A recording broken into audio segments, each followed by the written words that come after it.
دوسری چیز جس سے کہ انسان کے اوپر اللہ کی رحمت برستی ہے اس کو کہتے ہیں استغفار.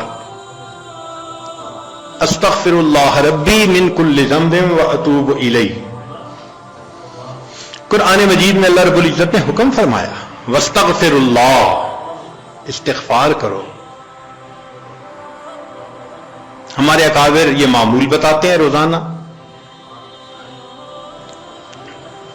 استغفر اللہ ربی من کل ذنب واتوب الیہ. اس کو دن میں کم از کم 100 مرتبہ صبح، 100 مرتبہ شام.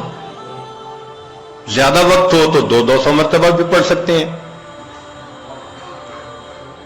مگر جب پڑھ رہے ہوں تو ذرا اپنے گناہوں پر ندامت بھی دل میں محسوس کریں.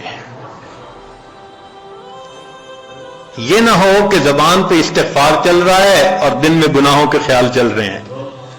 رابعہ بصریہ رحمت اللہ علیہ فرماتی تھی استغفارنا یحتاج الی استغفار، کہ ہم ایسا استغفار کرتے ہیں کہ اس کے اوپر ہمیں استغفار کرنے کی ضرورت ہے.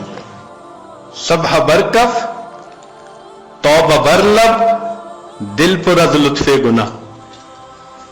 ہاتھ میں تسبیح، زبان پہ توبہ اور دل گناہ کی لذت میں پڑا ہوا ہے.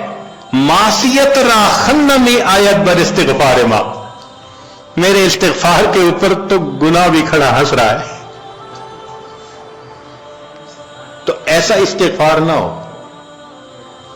صحیح ندامت کے ساتھ ہم استغفار پڑھیں تو اللہ تعالی کی رحمت برسے گی.